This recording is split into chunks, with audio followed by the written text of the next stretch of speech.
Hello दोस्तों, अद्भुत कहानी संग्रह में आपका स्वागत है। आज की हमारी कहानी है मानसिकता। मुझे पता है नंदिनी रोज़ रेस्टोरेंट में उस लड़के से मिलने जाती है, तो क्या हुआ? कॉलेज के दोस्त हैं, मिल नहीं सकते क्या? देखो बहू, हर बात पर मेरी बेटी को गलत साबित करने की ज़रूरत नहीं है।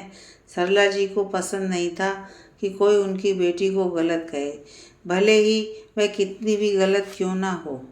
पर माँ जी, मेरा ऐसा कोई मतलब नहीं था। मैंने जो देखा वही कहा।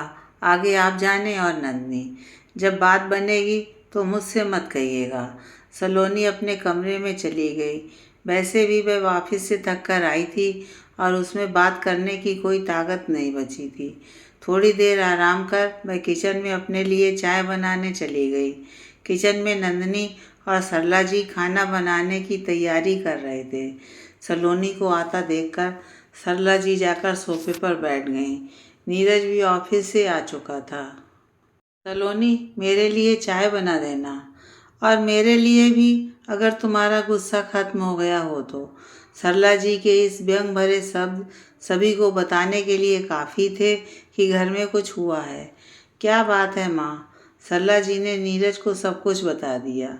माँ, सच जानने और मानने में बहुत फ़र्क है। अगर आप जान रही हैं तो मान भी लीजिए कि नन्ही गलत कर रही है। कॉलेज में मिलना सही है, पर आए दिन बाहर मिलेगी तो लोग गलत सोचेंगे ही। आज सलोनी ने कहा है तो आपको इतना बुरा लगा। कल अगर कोई बाहर का आदमी आकर आपको यह सब कहेगा तो आपको कैसा लगेगा?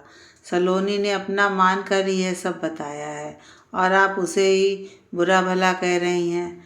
नन्ही, अगर वह लड़का सही है और उसका व्यवहार सही है, तुम्हारा दोस्त है, तो उसे घर पर बुलाओ। ऐसे रात में अकेले मिलने का क्या मतलब है? पापा के ना रहने पर घर की जिम्मेदारी मेरी है। जब पापा टूर से आ जाएंगे तो बताएंगे आगे क्या करना है। फिलहाल ये सही रहेगा। नंदिनी ने हाँ में सिर हिला दिया। सलोनी भी सबके लिए चाय लेकर आ चुकी थी। माँ जी, चाय। सरला जी ने चुपचाप चाय पीनी शुरू कर दी। माफ़ करना बहू, तुमने अचानक से ये सब कहा तो मुझे बुरा लग गया। मोहल्ले वाले भी ये सब बातें करने लगे। उससे तो अच्छा है कि तुमने बताया। मैंने नन्ही को मना किया था पर वह नहीं मानी। ऐसे मत कहिए माँ जी, मैं जानती हूँ आज भी हमारे समाज की मानसिकता वही है जो पहले थी। इसलिए हमें भी संभल कर रहना चाहिए, जिससे कोई उंगली ना उठा सके।